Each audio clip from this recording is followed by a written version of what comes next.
Hey everyone, Georgie here with Ukraine Matters. I hope you're doing great. I am doing a little bit shaky still after the sickness, but we're going to talk about it a little bit later. Right now, I want to draw your attention to something new that I promised to come this week, and it's finally here. So, with all the fanfare and presentation, I want to welcome you to the new and improved studio setup. Welcome to the new perspective that you're going to experience this channel. I hope you enjoy the increase in quality, and this is how we're going to go forward starting today.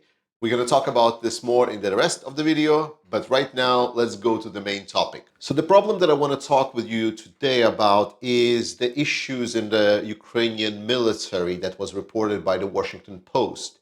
However, it's a lot bigger than that because it falls in kind of the part of the job that I must do is to explain to you when the situation on the front line gets bad, like how bad it actually gets, or if in this case, like if it's reported bad, like is it actually true or not, what was misreported and whatnot. To discuss this problem as a whole, I think four dimensions needs to be covered. The first one is Battalion Commander Kupol and his relation to the Ukrainian military, as well as his demotion because of this interview, and what's the situation around it. Then the second part is we need to talk about the Ukrainian society, how it operates, and what are the mechanisms that are operating within the Ukrainian society, because it's also relevant to the problem. The third one is Western media, Western journalism, and the standards of journalism that Western media is presenting. And I'm pretty sure if you followed me before, you know what I'm going to say here. And then the last one is the actual information that was given within the article. So let's start with the first one. To start talking about Kupol, it's important for me to give a strong preamble because the guy is an ultimate hero. He became very well known during 2014, 2015 because he was part of the Ukrainian army back then. He was one of the cyborgs, the people that voluntarily fought for the Donetsk airport. It's a huge mythos in the Ukrainian society. Like if someone is a cyborg known from the Donetsk airport, it's a huge honor, and it's basically cloud beyond belief. So the guy is obviously complete dedicated hero and supporter of Ukraine. Just so you don't consider him on what he was saying to be sabotaged by the Russians. And the important part here is that obviously I am a guy on YouTube, and compared to him and his contribution to the Ukrainian defense, I am not worth even like a tenth of his finger. But with that said, I must ask him, what the hell were you thinking? Because the only person for him to blame to end up in a situation that he ended up with is himself. He is an officer of the army. This is not a Twitter feed. This is not a bunch of book club guys after school. It's a military, it's a fighting military. So, and I know in Ukrainian society, a lot of the militaries, they're talking a lot with Ukrainian journalists. But Ukrainian journalists talking with Ukrainian soldiers is not the same as Ukrainian soldiers talking with the foreign journalists. So when some officer decides to talk to the foreign journalist without even talking in the context and discussing problems, it needs to be ironclad sure that whatever information is given is agreed upon by the staff, and that's the most important, because discussion within Ukrainian society and discussion with the external parties is a very different things. And this is not different from any other military in the world. Now, you can ask pretty much any other military, if an officer of that military can just go and talk to a foreign journalist and just start discussing with that foreign journalist problems of the military without verifying beforehand that can these problems of the military be discussed, well, at that moment, that officer is really shooting himself in the foot. In the United States United States Uniform Code of Military Justice, There's articles 92, articles 133, articles 134, like failure to obey regulations, conduct unbecoming an officer and gentleman. I wrote myself out, or a general article that, and I quote, all disorders and neglects to the prejudice of good order and discipline in the armed forces, all conducted of a nature to bring discredit upon the armed forces, are to be court-martialed. And that's basically where this Kupol guy has gotten himself into. He did something without vetoing how it would be correctly done by the code of the army, and then he got court-martialed, basically. So that's what happened. Now, obviously, now a lot of people are making it as a political issue, but we're going to talk about this when we're going to discuss Ukrainian society, because it's more not about the Kupol's personality, it's more about how people respond to it. And important to know, this is also has been happening in other forces, like the disagreement between military, for example, and the political command of the country is has been before. But we need to understand that military is an extension of the political command of the country. So when people say it's like, oh, it's just Zelensky doesn't want this Kupol guy to be there, no, not exactly. Like Zelensky doesn't care maybe that much about this particular person, but what he cares about is a political image. We need to understand that army is executing on the political wills. The civil government still has the overarching right over the army. And as much as people say it's like, oh, Zelensky just want to destroy the army, it is factually not true. But we're going to talk about this. But as an example from the U.S. history, there was a relieval of a General Douglas MacArthur, like quite a well-known war hero, who during the Korean War he was relieved by Harry Truman in April 1951. So this happened because MacArthur was insubordinate and publicly disagreed with the policies of the president, and he got relieved. And MacArthur is a like a predominant figure. But this is like what I'm trying to understate here is that the situation that Kupol has gotten himself into is not unheard of. Like army officers, especially experienced military officers, think that they know best. But we need to still understand that it's still the politics are playing the key role. It's not that the army is playing the key role, even during the war, and especially potentially during the war. And I find it particularly interesting when people say it's like, oh, maybe he shouldn't be punished, like he should not, nothing should have happened to him. Well, we need to understand that what he did has caused a significant reaction, like because his words gave rise to the article that really diminished positions of Ukraine on the global power, on global stage, that put a lot of ammunition into the pockets of the propagandists, that made a lot of political problems, that a lot of political political figures now in Ukraine will try to resolve and mitigate. What should he get? A medal for it? So now there is not only problem in the army, now there is also problem on the political stage. Sorry, that's not really working towards a common goal. That's literally sabotage when you kind of think about this a little bit logically and without thinking about emotions. Additional argument that I hear is like, well, what does that mean? Does it mean that the soldiers are slaves? No, they're not slaves. But the soldiers are not a profession where there is a lot of freedom. Freedom of a soldier is highly regulated. And the higher up soldier go, the higher up, like up to the chain of command they go, the bigger restrictions on the person it implies. Being a soldier in any military in the world comes with a huge set of responsibilities and restrictions. Not traveling to certain countries, not being able to talk about certain things, not being able to go out of line. You know, it's like everything like this. In the army, there are certain rules that must be obeyed irrelevantly for what the person wants or feels like.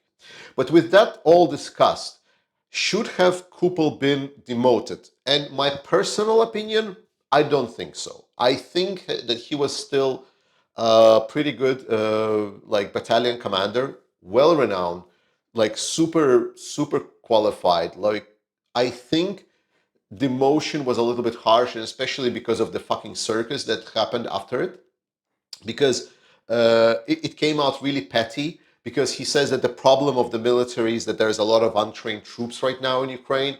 And then basically the court martial says, well, if you're saying that there's so many untrained troops, we're going to now demote you to the guy in charge of the training camp. That's what they did. They said, like, now you're going to be in training, in charge of the training. To which Kupol says, like, well, then I'm quitting. It's a little bit silly and stupid and petty. And I think the fact that it all happens in a public space is complete nonsense. So I think Kupol needs to realize that what he did, it was wrong. But I also think that there should have been a little bit more leeway here from the Ukrainian army side. But again, I don't know all the extent, and potentially it's for the Ukrainian military, because it's for them to live with this. Then we need to talk about Ukrainian society, because the way Ukrainian society acts sometimes is extremely immature, almost childish. At least it can be perceived like this. There are good reasons for why is it happening like this, but the effects that it provides sometimes are just mind-boggling, because people start discussing things that should not be a problem at all, and then it just becomes a problem. So because Ukraine has had this weird situation where on the one side they were supposedly free, but on the other hand there was like some people that wanted to build some kind of oligarchy inside of Ukraine. In Ukraine developed a concept some that's called Zrada. And Zrada, for us in the West, we need to understand it, because that pretty much the concept that defines Ukrainian political sphere. Zrada, to translate directly, means like a betrayal of trust and whatnot. But the usage of that term is extremely contextual. It's the term that can describe either misguided attitude, or someone is trying to essentially sell off, like for example, to Russians, or someone is trying to bring Ukraine to autocracy, or even like when someone is trying to enforce one's opinion over everyone else, and essentially betray the vision of a greater Ukraine. But because there is no kind of, often there is no like a specific vision of a greater Ukraine, it might be a situation where there is like multiple parties yelling at each other that one is committing like treason, and then the other is committing treason. And it's not exactly treason, because treason, like the opposite of this word zrada, is actually peremoga, which is victory. So it's like it's an interesting duality that is in Ukraine. So, but this concept of Zrada is what defines the Ukrainian society. And Zrada is never little. Zrada is always total. So whenever someone, for example, says something during the interview, and it's like, a wrong word, or even maybe a person misspoken or used like some kind of a words that he shouldn't be using, it's not going to be problem with a particular interview. It's always going to be blown out of proportion, and it's like, oh, that guy said something, well, now he's Zradnik, he's now like a Russian spy, Russian asset, and it's like a total like cancellation. So think about like like a cancel culture on steroids, pretty much. It's not the same, but it's kind of true. This creates very often a big sense of tribalism within Ukrainian society. A lot of that tribalism was also part of the attitude towards Zelensky.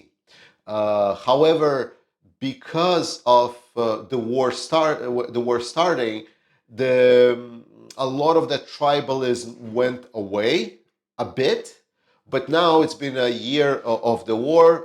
A lot of Ukrainians are feeling now a lot more comfortable, and now they feel comfortable criticizing their political powers. And especially now We now see the situation on the front lines is quite tough. Well, who's to blame? Well, obviously, whenever there is like something comes up, like with the situation we have with Kupol, oh, Kupol, he's a hero of Ukraine, has been fighting, because he's a hero of Ukraine, he's been fighting, therefore he is right, therefore who is against him is Zradnik, so that's Zrada, therefore, and rise up everything in the air. And every Ukrainian will explain to you like this.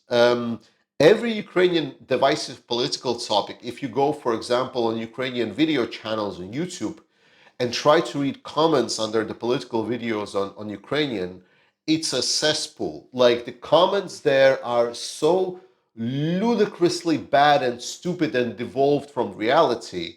It's incredible because the situation that we just discussed with Kupol is now being discussed in a sense of that Zelensky is actually looking for a way how to win favor with Putin to, for example, sell off and betray Ukrainian dream to Putin, that actually Zelensky is looking for some kind of way. And it's like, it is so dumb. Like it's like there are multiple. It's like conspiracy theory on the conspiracy theory on the conspiracy theory.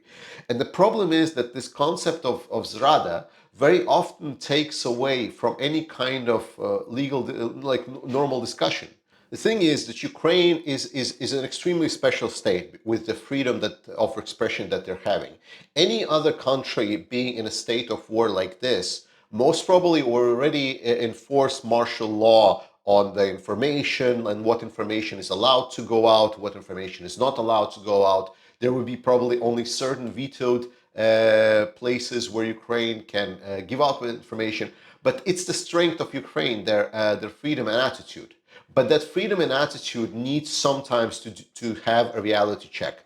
That's why I read a lot of Ukrainians that are saying right now, yes, there should be army trying to explain problems, to which, to the credit of a lot of Western observers of this, a lot of the Westerners are saying is like, this is not how army works. Like, there should be subordination and there should be like this. And I said like, well, but if it's been already reported to the commanders and nothing has been done, well, the fact that nothing has been done doesn't mean that there can be something done, right? That doesn't mean that, oh, I tried once, I tried twice, I tried three times, and instead of, talking to the politicians, trying to get some kind of changes in Zrada, talking with the local journalists that cover this and so on, I go to Washington Post and start discussing this problem with Washington Post. How is that helping? So there needs to be sometimes this checks and balances in place. So what we need to understand from our Western perspective, that this is what's happening.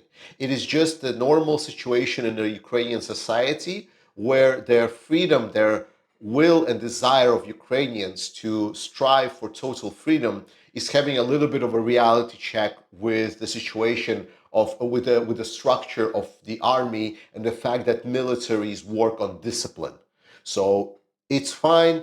In that sense, we just needed to understand that this is just normal for Ukrainian society to act this way. Then let's talk about the Washington Post and pretty much Western media in general.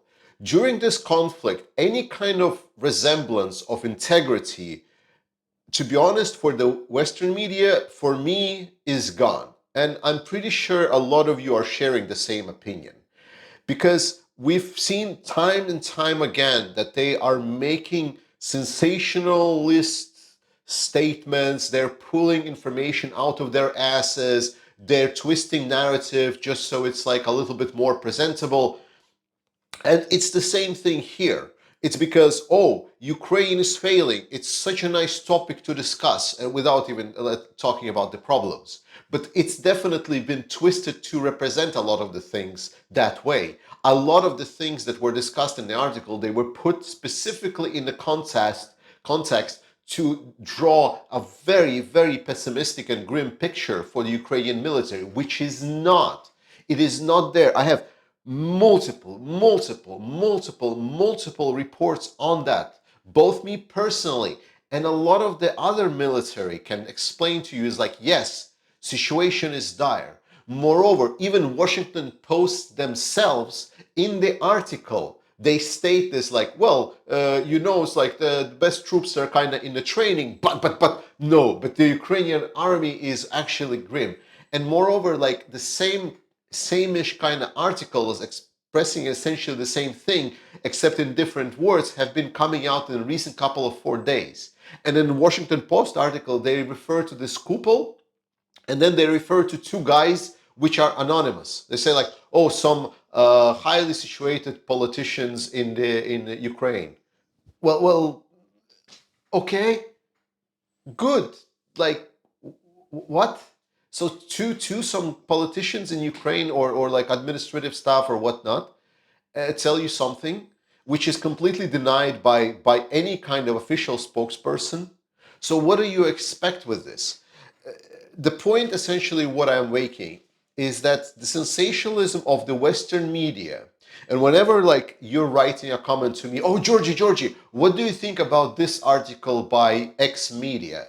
It causes this, the first thing for me is like the same. It's like, is this again some sensationalist bullshit about Putin being sick, or like Zelensky failing, or like army of Ukraine is falling apart, Ukraine is about to be captured? Guys, the experts on a lot of these channels have been telling that Ukraine is done for hundreds of times.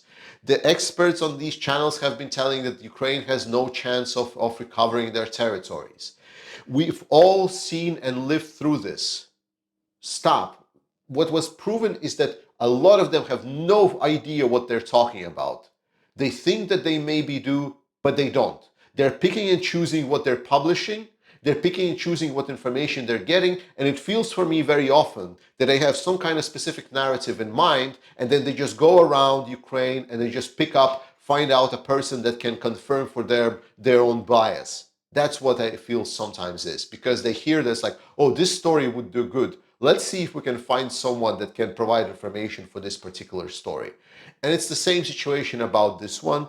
And I just cannot trust any particular article that just states the situation is complete doom and gloom. Finally, let's talk about the contents themselves, because there has been a lot of dramatism put into the contents, but when you start reading into that, then it's actually not that impressive.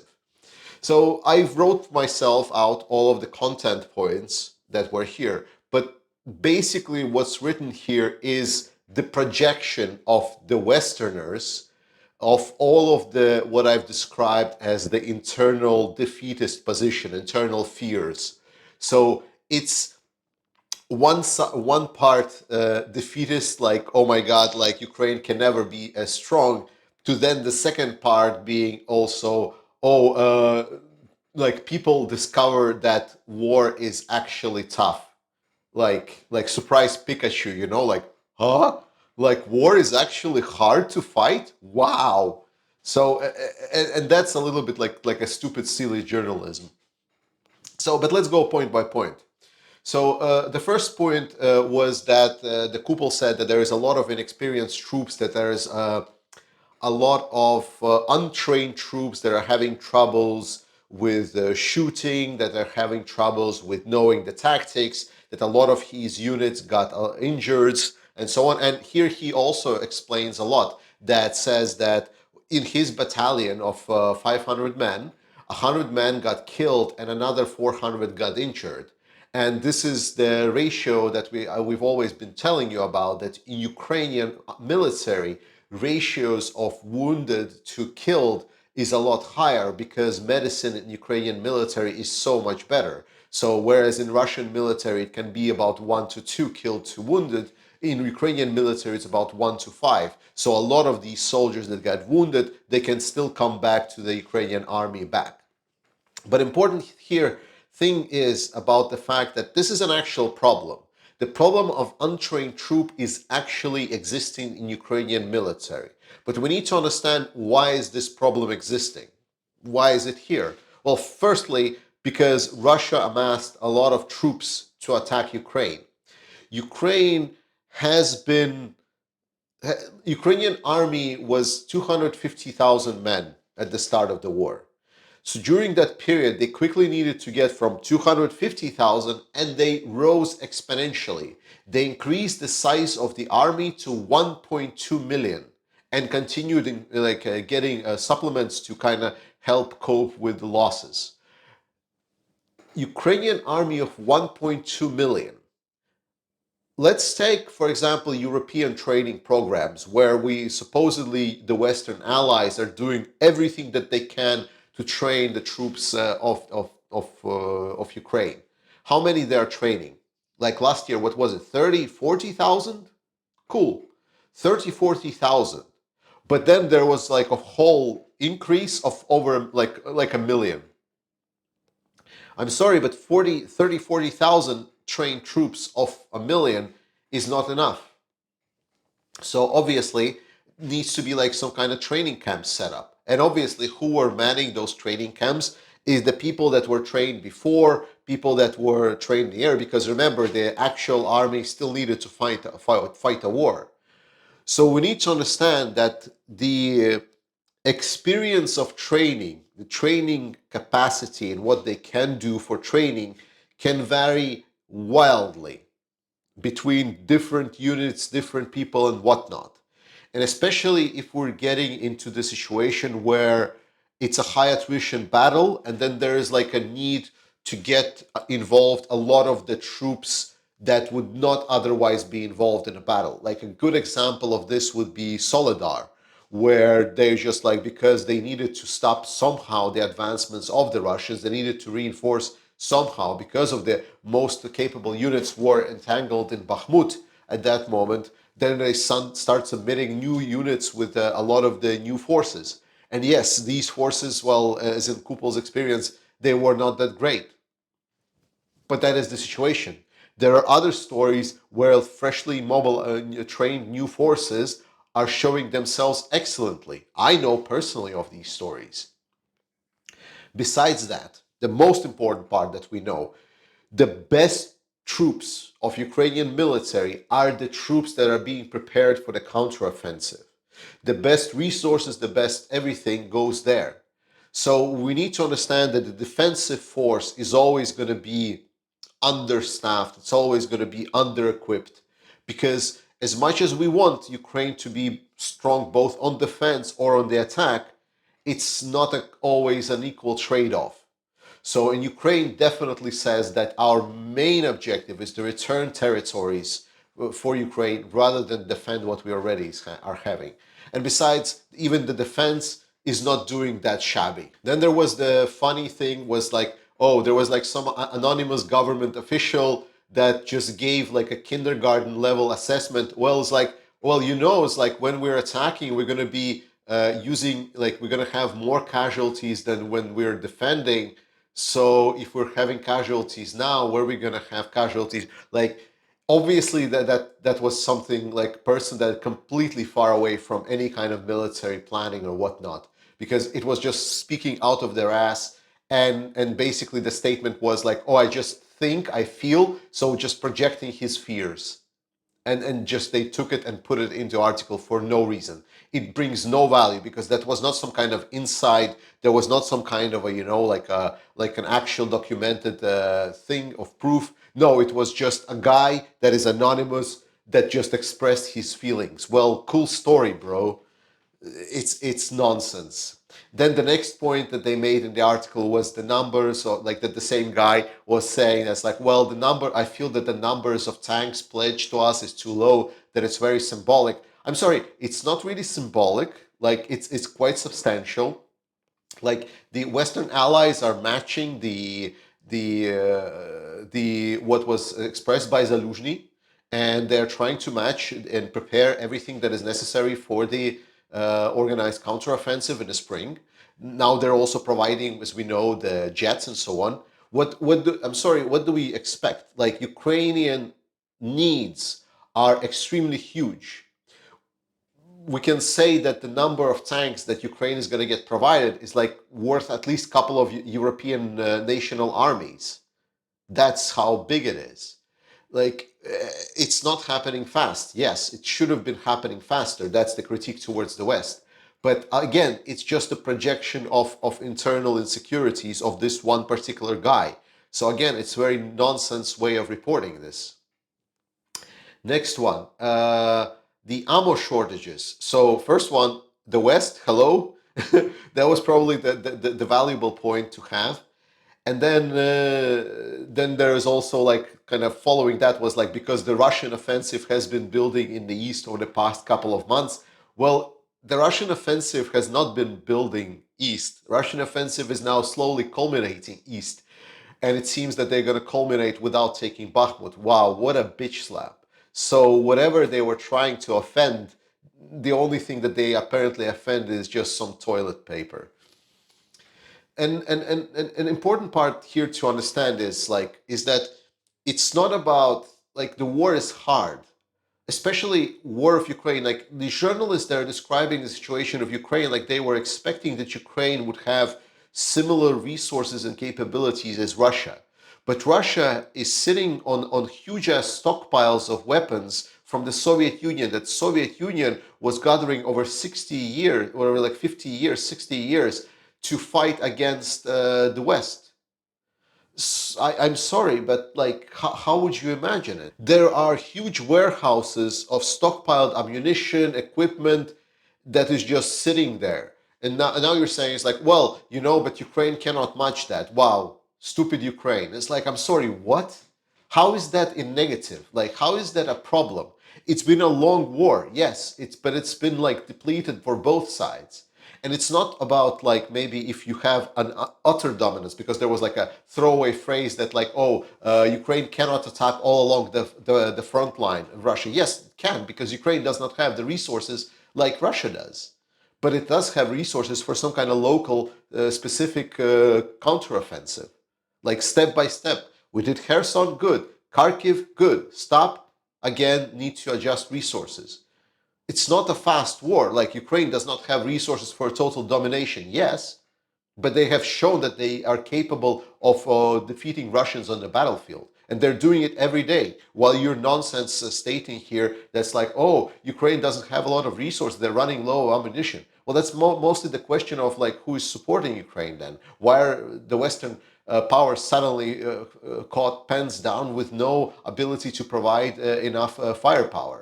Like the ammunition that Germany had to fight the war of this scale, someone was calculating that it would end within like a couple of days. So is it Ukraine to blame that Ukraine is running low on ammo? So it's very interesting that they put the narrative that's like, oh, it's just, the people on the front lines just don't get enough ammunition. Well, they don't get enough ammunition because there is no enough ammunition. And comparing it's like, oh, but Russia has a lot of ammunition. It's not because Russia is producing itself a lot of ammunition. It's because Russia was sitting on a big ass stockpiles. So it's a little bit silly. And that's it. There was pretty much nothing else said in the article. Everything else was just projection, the internal fears of the Washington Post, and some kind of drawing, like pulling all of the strings to try to weave the narrative of how bad Ukraine is actually doing. Nothing is that healthy is happening. Talk to Ukrainian people. Talk to, I don't know, Starsky. Best ask Starsky. He is from the Ukrainian military. Ask guys on the flashback channel. Like they will explain to you. It's like people in the military are motivated to fight. There are tough problems for Ukrainian military, but they're being slowly, surely solved. Ukraine is gathering strength for do the counteroffensive. Yes, they don't have the strength to completely dominate Russia, but slowly but surely Ukraine will kick Russia out of its territory for good. That is for certain. Now, to wrap it up and saying thanks to all of the supporters of this channel, I really want to say that it's been a very, very tough week for me. I got sick with corona after like Monday, second half of the day, and it just turned in a complete nightmare for me. Like the couple of days that I spent were just atrocious. I had the temperature of 39.4 degrees Celsius. It's like about 103 degrees Fahrenheit, and it's been nightmare because I've been trying to use the medicine that would take the fever a little bit down, but the first couple of days it was just completely ignored those medicine. So it's like I never took any pills at all. I was just like in this semi nightmarish situation where it's like everything is kind of like half dream, half awake.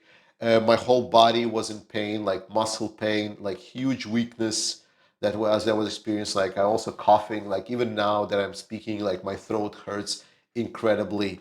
It's, to be honest, this was the first time I experienced corona, and despite me being vaccinated 3 times, so I got like the double shot vaccine and also I got a booster, it still was a nightmare for me. I really, really, really hope that this will not happen again in any time soon. Wow. Yeah. Don't get corona, guys. People who say that it's something like flu, it has nothing. It has been nothing like flu. I've never felt worse in my life. Thanks again for today. I see you guys next time, and we're gonna do the regular update video next time. Slava Ukraini!